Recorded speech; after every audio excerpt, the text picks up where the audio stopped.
حضرت عبد المطلب کی پشت میں پہنچا۔ اللہ تعالیٰ نے انہیں 10 بیٹے عطا فرمائے۔ انہوں نے منت مانی تھی، اے اللہ اگر تو مجھے 10 بیٹے دے اور وہ جوان ہو تنو مند ہو تو میں ایک بیٹا تیرے راستے میں قربان کروں گا۔ جب حضرت عبداللہ جو کہ حضرت عبد المطلب کے چھوٹے فرزند تھے ان کی عمر 18 سال ہوئی تو حضرت عبد المطلب کو اپنی منت یاد آئی۔ انہوں نے اپنے 10 بیٹوں کو بلایا، کہا بیٹا میں نے کعبہ کے رب سے یہ وعدہ کیا ہے کہ اللہ مجھے اگر 10 بیٹے دے گا تو میں ایک بیٹا اللہ کی راہ میں قربان کروں گا۔ اب تم بتاؤ تمہاری رائے کیا ہے؟ کہانی حرم کی پھر دوبارہ دہرائی جا رہی ہے۔ کہا رائے بتاؤ۔ 10 کے 10 بیٹوں نے گردن خم کر دی۔ کہا ایک بیٹے کو ذبح کرنا ہے۔ کہا جس کو چاہو۔ کہا نہیں میں قرعہ ڈالتا ہوں۔ جب قرعہ ڈالا تو حضرت عبداللہ کے نام قرعہ نکل آیا۔ فرشتے پھر دم بخود تھے، مالک تو نے اس کی پشت میں امانت رکھی ہے اور آج اس کو بھی ذبح کیا جائے گا۔ کائنات پر پھر کوہرام مچنے لگا۔ حضرت عبد المطلب آستینیں چڑھا رہے ہیں، ہاتھ کے اندر چھری ہے۔ یہ خبر پورے مکے میں پھیل گئی، سارے سردار دوڑے آئے۔ کہا عبد المطلب یہ رسم تو نہ ڈالو، اس کا ادا کرنا مشکل ہو جائے گا۔ کہا میں نے کعبے کے رب سے یہ منت مانی تھی اور اللہ نے وہ منت پوری کر دی۔ اب میں تو جب قرعہ نکالا تو میرے اس فرزند کے نام قرعہ نکل آیا، میں اس منت کو ہر صورت میں پورا کروں گا۔ لوگ اکٹھے ہو گئے، منت سماجت کر رہے ہیں، لیکن حضرت سیدنا عبد المطلب ہر صورت میں اپنی اس منت کو پورا کرنے کے لیے مصر ہیں۔ پھر کہا کہ حجاز کی حرافہ اس کے پاس چلتے ہیں اور جا کے اس کے سامنے یہ مسئلہ رکھتے ہیں۔ بعض نے لکھا کہ حجر کی کہنا کے پاس جاتے ہیں۔ با اختلاف روایات وہ حجاز کی حرافہ کے پاس پہنچے۔ جب اس کا پتہ کیا تو وہ خیبر میں تھی، تو اس کے پاس سارے سردار اکٹھے ہو کے گئے کہ اس طرح ہمارے سردار نے منت مانی تھی تو اب وہ بیٹے کو ذبح کرنے کے لیے تیار ہے، تو تم بتاؤ کس کے بارے میں ہمیں کیا کرنا چاہیے۔ اس نے کہا کل آنا، میرا تابعی آئے گا تو میں اسے پوچھوں گی، جو مجھے کہے گا میں تمہیں بتا دوں گا۔ اگلے دن یہ سردار پھر اس حرافہ کے پاس پہنچے۔ اس نے کہا کہ میرا تابعی آیا تھا، پہلے تم یہ بتاؤ کہ تمہارے ہاں کسی شخص کی دیت کتنی ہے؟ جو شخص مقتول ہو اس کی دیت قاتل کتنی دیتا ہے؟ انہوں نے کہا 10 اونٹ۔ کہا جاؤ پھر ایک طرف 10 اونٹ رکھو اور ایک طرف عبداللہ کا نام رکھو اور قرعہ ڈالو۔ اگر 10 اونٹوں کی طرف قرعہ نکل آیا تو 10 اونٹ ذبح کر دینا، اور اگر عبداللہ کی طرف نام نکل آیا پھر دوبارہ 10 اونٹ ادھر اور رکھنا، 20 رکھنا، اور اس طرح اونٹ 10-10 بڑھاتے جانا۔ جب قرعہ عبداللہ کے نام سے ہٹ کر اونٹوں کی طرف نکلا تو پھر اتنے اونٹ ذبح کر دینا۔ میرے تابعی نے یہی حل بتایا۔ کہا ٹھیک، آئے اور آ کے ساری بات سنائی۔ 10 اونٹ ایک سمت رکھے گئے اور حضرت عبداللہ کا نام ایک سمت رکھا گیا۔ جب قرعہ نکالا تو حضرت عبداللہ کے نام نکلا۔ پھر 20 اونٹ رکھے گئے، پھر قرعہ نکالا تو حضرت عبداللہ کے نام نکلا۔ پھر 30 اونٹ رکھے گئے، قرعہ حضرت عبداللہ کے نام نکل رہا۔ 40 اونٹ رکھے گئے، 50 رکھے گئے، 60 70 یہاں تک کہ 100 اونٹ رکھے گئے۔ 100 اونٹ جب ادھر ہو گئے، اب قرعہ نکالا تو اونٹوں کے نام نکل آیا۔ سارے خوش ہو گئے کہ اب قرعہ اونٹوں کے نام نکل آیا، عبداللہ کی جان بچ گئی۔ لیکن حضرت عبد المطلب فرمانے لگے کہ میں ایسا نہیں کروں گا۔ کہا کیا کرو گے؟ کہا ایک مرتبہ نکلا ہے، 3 مرتبہ قرعہ ڈالو۔ اگر تینوں مرتبہ عبداللہ کے نام کی بجائے اونٹوں کے نام نکلا تو پھر میں سمجھوں گا کہ اللہ کی طرف سے یہی مرضی ہے، ورنہ میں اپنے بیٹے کی گردن پہ چھری رکھ دوں گا۔ اللہ اکبر! مکے کے اندر سردار بھی دعائیں مانگ رہے ہیں۔ اللہ اکبر! ایمن بھی دعا مانگ رہی ہے، مکے کے پربت دعائیں مانگ رہے ہیں، کائنات کا ذرہ ذرہ دعائیں مانگ رہے ہیں۔ قرعہ جب ڈالا گیا تو دوسری مرتبہ بھی قرعہ اونٹوں کے نام نکلا۔ اب تیسری مرتبہ جب قرہ ڈالا گیا تو ہر ایک کا دل دھڑک رہا ہے. حضرت عبد المطلب تیار ہیں. کہا اگر تیسری مرتبہ بھی قرہ اونٹوں کے نام نہ نکلا تو میں اپنے بیٹے کی گردن پہ چھری پھیروں گا، چونکہ میں نے کعبے کے رب سے منت مانی ہوئی ہے. جب تیسری مرتبہ قرہ ڈالا گیا تو وہ بھی اونٹوں کے نام نکلا. 100 اونٹ ذبح کر دیے گئے. حضرت عبداللہ جو کہ حضور کی امانت کے امانت دار تھے، ان کی زندگی محفوظ ہوئی. حضور علیہ السلام فرمایا کرتے تھے آنا ابن الذبیحین، لوگوں میں 2 ذبیحوں کا بیٹا ہوں. ایک ذبیح اسماعیل علیہ السلام ہے اور ایک ذبیح میرے والد حضرت عبداللہ رضی اللہ تعالیٰ. جلدی سے حضرت عبداللہ کی شادی کی گئی. حضرت آمنہ سلام اللہ علیہا آپ سے نکاح ہوا. شادی کو ابھی چند ماہ ہی گزرے تھے کہ حضرت عبداللہ رضی اللہ تعالیٰ عنہ شام کی طرف تجارت کی غرض سے گئے. واپس جب مدینہ طیبہ پہنچے تو ان کی طبیعت خراب ہو گئی. تو وہ چند لمحے چند دن وہاں رک گئے. قافلہ بھی رکا لیکن طبیعت سنبھل نہیں رہی تھی. قافلے والے انہیں وہاں چھوڑ آئے اور واپس آ گئے. کچھ دنوں کے بعد خبر پہنچی کہ حضرت عبداللہ رضی اللہ تعالیٰ عنہ کا مدینے میں انتقال ہو گیا ہے. حضور علیہ السلام شکم مادر میں. فرشتوں نے کہا مالک تیرے نبی تو شکم مادر میں یتیم ہو گیا. اے اللہ تیرا نبی تو شکم مادر میں یتیم ہو گیا. آواز آئی آنا حافظ ہو و آنا ناصر ہو و آنا کافل ہو. تم کیوں پریشان ہوتے ہو؟ میں اس کی حفاظت بھی کروں گا، اس کی مدد بھی کروں گا، اس کی کفالت بھی کروں گا. حضرت آمنہ سلام اللہ علیہا کے دل میں یہ خیال تھا کہ میں اپنے شوہر نامدار جس کے چہرے کو ابھی میں نے جی بھر کے دیکھا بھی نہیں تھا اس کی قبر پہ جاؤں. لیکن جو امانت تھی اس امانت کے تقاضے ان کو اس سفر سے روکتے رہے. حتیٰ کہ حضور کی ولادت ہوئی. آقا کریم کی عمر جب 6 سال ہوئی تو اب ان کے دل میں یہ جذبے اور یہ احساس اجاگر ہوا اور یہ جذبہ بڑھ گیا کہ میں جاؤں اور اپنے شوہر نامدار کی قبر پہ حاضر ہوں. حضرت آمنہ سلام اللہ علیہا آپ اپنے نونہال فرزند کو لے کر ام ایمن جو کہ حضرت عبداللہ کی قدیس تھی ان کو لے کر آپ پہنچے. مدینہ المنورہ کچھ عرصہ گزارا.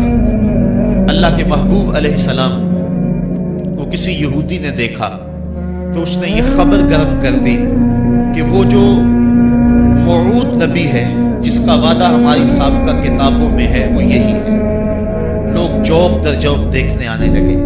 تو حضرت آمنہ پریشان ہوئی اور جلدی سے وہ مکے کی طرف عازم سفر ہوئی.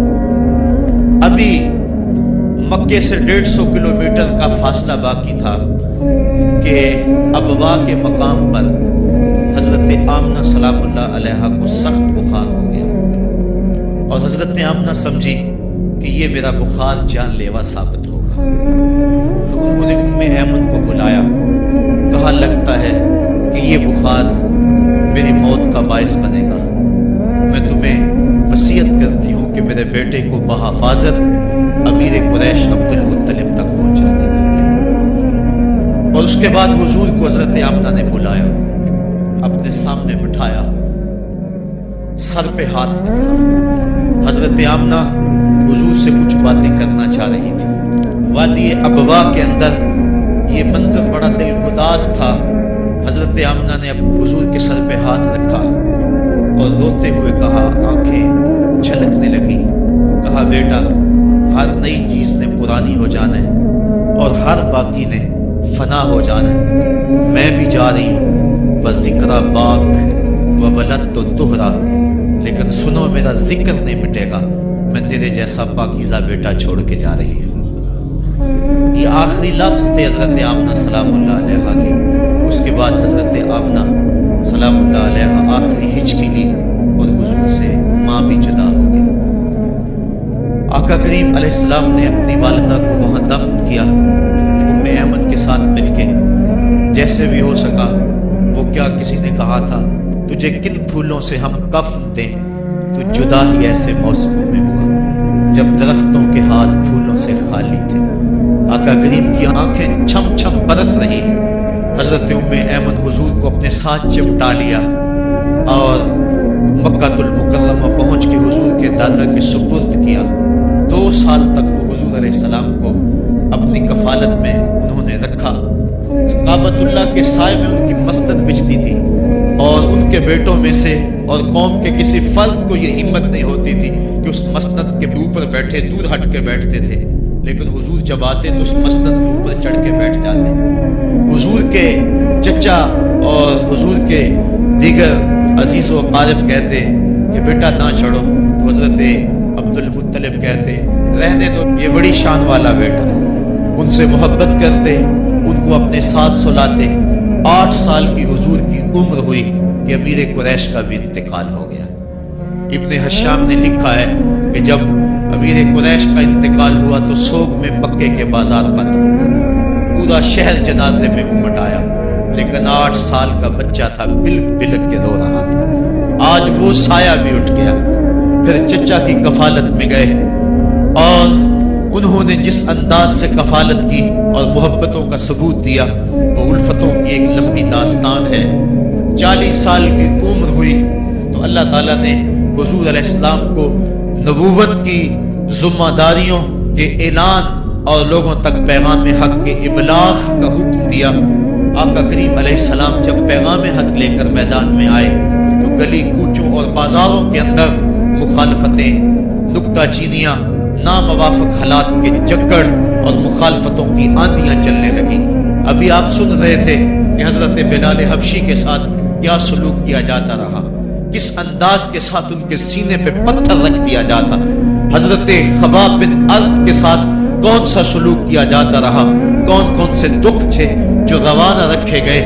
حضرت زنیرہ ان کے گلے کے اندر کوڑا ڈال کر کوڑے کی رسی کو تاؤ دیے گئے، یہاں تک کہ ان کی آنکھیں باہر آ گئیں اور آنکھوں کی روشنی جاتی رہی۔ ابو جہل بولا اب بلانا اپنے محمد کو جو تیری آنکھوں کی روشنی کو واپس کرے۔ زنیرہ نے ہاتھ پھیلا لیے اور کہا عرش کے رب، میں ان آنکھوں کا نور کیا میرے بدن کے ٹکڑے ٹکڑے ہو جاتے، کبھی بھی تیرے سے زندگی نہ مانگتی، لیکن اب تیرے نبی کی عزت کا سوال ہے، میری آنکھوں کی روشنی واپس کر دے۔ روایات میں آتا ہے کہ اللہ نے حضرت زنیرہ کی آنکھوں کی روشنی واپس کر دی۔ تکلیفیں آئیں، دکھ آئے، مکے کے چوک کے اندر حضرت سمیہ کو نیزہ مار کر ابو جہل نے شہید کیا۔ یہ اسلام کی پہلی شہیدہ تھی جن کا خون مکے کے ریگزار کے اندر گرا۔ حضرت یاسر کو شہید کیا گیا۔ یہ حضرت عمار ابن یاسر کے والد تھے اور سمیہ حضرت عمار ابن یاسر کی والدہ ماجدہ تھی۔ حضرت عمار ابن یاسر کو تختہ ستم پہ رکھا گیا اور انہیں کوڑوں سے ان کی تواضع کی گئی۔ آقا کریم آئے، عمار ابن یاسر دکھوں اور اذیتوں میں سے 2-4 تھے۔ آقا کریم نے سر پہ ہاتھ رکھا اور کہا صبرن آل یاسر، صبرن آل یاسر ان موعدکم الجنہ۔ کہا آل یاسر صبر کرو، آل یاسر صبر کرو، میں تمہیں جنت کا وعدہ دیتا ہوں۔ تکلیفیں آئیں، دکھ سہے۔ اس راستے کے اندر مکے کی گلیوں میں حضور کے ساتھ جو سلوک ہوا کون بھول سکتا ہے۔ کبھی کانٹے بچھ رہے ہیں، کبھی حضور کی راہوں میں گڑھے کھودے جا رہے ہیں، کبھی اوجریاں ڈالی جا رہی ہیں بدن اطہر کے اوپر۔ ابو لہب اپنے گھر کا کوڑا اٹھا کر حضور کی دہلیز پہ ڈال جاتا ہے۔ عقبہ بن ابی معیط حضور کے گلے کے اندر کپڑا ڈال کے اس کو تاؤ دیتا ہے۔ حضور فرماتے ہیں جتنے دکھ اس نے مجھے دیے کسی نے نہیں دیے۔ اذیتوں کی داستانیں رقم ہو رہی ہیں۔